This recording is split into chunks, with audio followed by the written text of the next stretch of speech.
Bismillahirrahmanirrahim. Assalamualaikum warahmatullahi wabarakatuh. Alhamdulillah. Alhamdulillahilladzi arsala rasulahu bil huda wa dinil haq. Asyhadu an la ilaha illallah wahdahu la syarikalah wa asyhadu anna Muhammadan abduhu wa rasuluh. Amma ba'd. Ma'asyiral muslimin rahimakumullah. Pertama-tama marilah kita panjatkan puji syukur kehadirat Allah Subhanahu wa taala, yang mana pada kesempatan malam ini kita masih diberi kekuatan iman, Islam dan ihsan, sehingga kita bisa melaksanakan aktivitas sehari-hari dengan penuh hikmat.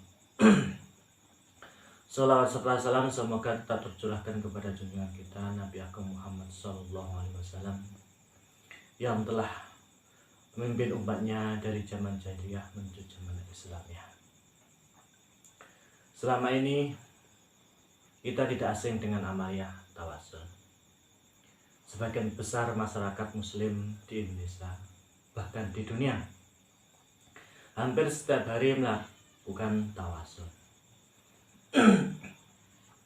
Tawasul yang biasa kita lakukan adalah berdoa, memohon kepada Allah Subhanahu wa taala dengan wasilah nabi ataupun wali, dengan harapan semoga doa kita bisa terkabulkan. Ma'asyiral muslimin rahimakumullah. Amaliyah tawasul seperti ini adalah salah satu dari 3 jenis tawasul yang kesemuanya boleh untuk kita lakukan. 2 jenis tawasul yang lain adalah tawasul dengan asma Allah dan sifatnya, dan tawasul dengan amal soleh. Pada kesempatan yang mulia ini kami akan menyampaikan sebuah tema, yaitu bertawasul dengan sedekah agar terhindar dari wabah. Bertawasul dengan sedekah bukan berarti kita pamrih dalam bersedekah. Sedekah tetap kita niatkan karena Allah, bukan karena yang lain. Setelah sedekah, kita bertawasul dengan amal soleh yang berupa sedekah itu agar permohonan kita dikabulkan dan terhindarkan dari mara bahaya. Hal ini boleh dilakukan dengan dasar hadis yang menceritakan tentang 3 orang yang bujanan dalam perjalanan lalu berteduh di sebuah gua. Di bibir gua lalu tertutup oleh sebongkah batu besar. Dalam keadaan terperangkap dalam gua, masing-masing dari mereka mohon kepada Allah agar dengan menyebut amal soleh masing-masing hingga pintu gua terbuka kembali dan mereka keluar dengan selamat. Hadis riwayat Bukhari. Kaum muslimin rahimakumullah. Pada musim pandemi COVID-19 seperti ini, kita dituntut untuk menunjukkan kesetiakawanan kita. Instruksi pemerintah agar semua orang di rumah saja membuat banyak orang kehilangan pekerjaannya, banyak orang menjadi pengangguran, banyak orang tidak lagi bisa mengais rezeki, banyak orang yang membutuhkan bantuan untuk mencukupi kebutuhan sehari-hari. Pada masa seperti ini, ajaran agama menyerukan kepada kita agar berempati dan menunjukkan solidaritas kepada semua umat muslim. Kaum muslimin rahimakumullah. Dalam sebuah hadis Rasulullah SAW bersabda, "Sona'imul ma'rufi taki masori su'i wasadaqatus sirri tudfi'u ghadabar rabbi." Rawahul Tabrani. Yang artinya perbuatan-perbuatan baik akan melindungi kita dari berbagai keburukan, dan sedekah yang dilakukan sembunyi-bunyi akan menghindarkan diri kita dari siksa Tuhan. Hadis riwayat Tabrani. Dari hadis ini kita diajak untuk melakukan kebaikan. Salah satunya yaitu seperti sedekah.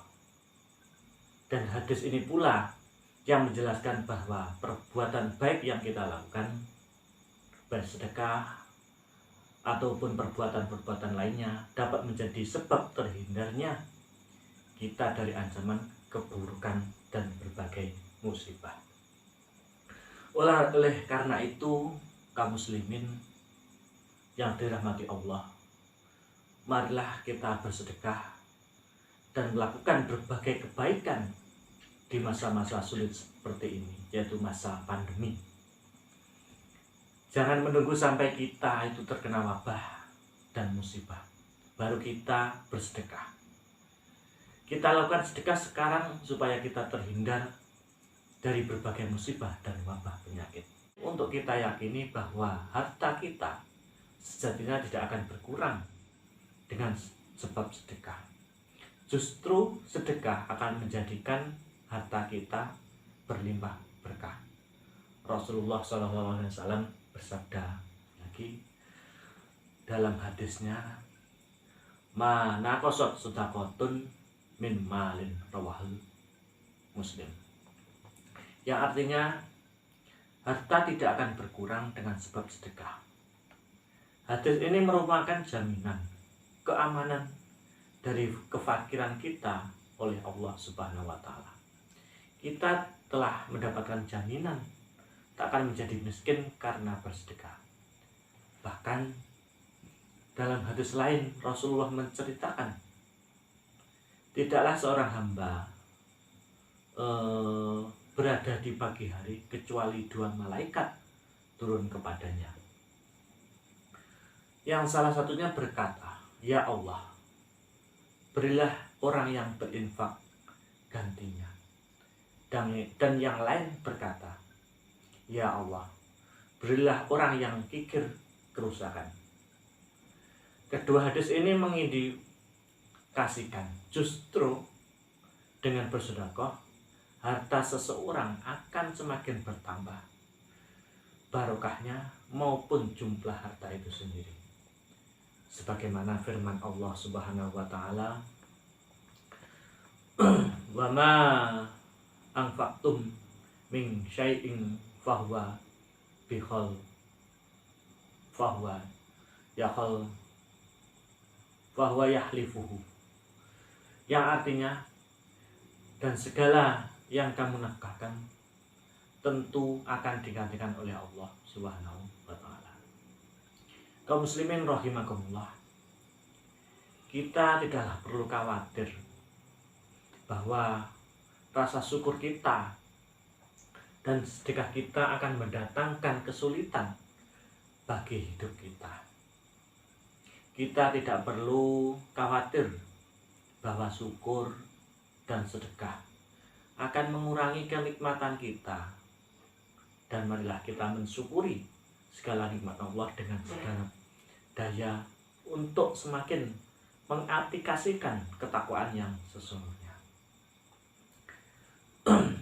Ma'asyiral muslimin rahimakumullah, bersyukur atas nikmat adalah bukti bagi lurusnya keimanan dan ketakwaan dalam jiwa manusia. Dan orang yang bersyukur kepada Allah akan selalu merasakan kebersamaan atau muraqabatullah, kedekatan kita kepada Allah dalam mendaya gunakan kenikmatannya dengan tidak disertai pengingkaran, perasaan menang dan unggul atas makhluk lainnya, dan penyalahgunaan nikmat. Mensyukuri nikmat dengan mengungkapkan rasa kesyukuran kepada Allah dapat kita laksanakan dengan 3 hal. Yang pertama adalah mengakui di dalam batin, sedangkan yang kedua adalah mengucapkannya dengan lisan, Dan yang ketiga adalah menggunakan nikmat sesuai dengan kehendak pemberi nikmat. Dan ketiga-tiganya ini harus kita laksanakan dengan sepenuhnya. Kita tidak dapat bersyukur dengan sebenarnya jika hanya dengan ucapan yang membuktikan itu. Jika mengaku bersyukur atas kelebihan harta, namun tidak pernah bersedekah, tentu syukur yang kita ucapkan adalah kebohongan belaka. Apalah kita selalu menggerutu, namun mengaku penuh syukur. Sungguh hal tersebut hanyalah isapan jempol semata. Kaum muslimin rahimakumullah, tentu Allah dan Rasulullah tak akan memerintahkan kepada kita untuk bersyukur jika tidak ada manfaatnya. Maka ketahuilah bahwa mensyukuri nikmat memiliki banyak sekali manfaat yang dapat dipetik oleh orang-orang yang beriman. Beberapa di antara manfaat syukur adalah mensucikan jiwa. Dengan bersedekah kita mensucikan harta. Sedekah wajib berupa zakat dan sedekah sunnah di setiap saat. Harta dan kekayaan material kita menjadi tersucikan oleh sedekah. Dan kehidupan kita tersucikan oleh rasa syukur yang terkatakan dengan lisan dan terlaksana melalui perbuatan-perbuatan baik. Syukur juga mendorong jiwa untuk beramal soleh dan mendayagunakan kenikmatan secara baik melalui hal-hal yang dapat menumbuh kembangkan kenikmatan tersebut. Kenikmatan yang disyukuri adalah lebih berarti dibandingkan kenikmatan-kenikmatan yang disia-siakan. Syukur yang menjadikan orang lain ridho dan senang kepada kita. Syukur menenteramkan jiwa kita karena rasa syukur yang telah kita ungkapkan dalam perbuatan tentu menjadikan orang lain senang dan akan membantu dan menolong kita di waktu-waktu lainnya. Tentu saja rasa syukur dapat memperbaiki dan melancarkan berbagai bentuk interaksi dalam sosial masyarakat, sehingga harta dan kekayaan yang dimiliki dapat terlindungi dengan aman. Apalagi mayoritas anggota suatu masyarakat adalah pribadi-pribadi yang bersyukur kepada Allah atas segala nikmat yang telah mereka dapatkan. Tentu masyarakat akan merasa aman, tentram, dan dapat rahmat dari Allah Subhanahu wa Ta'ala, dan menjadi negara ataupun masyarakat yang baldatun thayyibatun warahun ghafur. Allahumma amin. Demikian sedikit kultum yang bisa saya sampaikan. Kurang lebihnya mohon maaf. Akhirul kalam, wallahu muwaffiq ila aqwamit thoriq. Wassalamualaikum warahmatullahi wabarakatuh.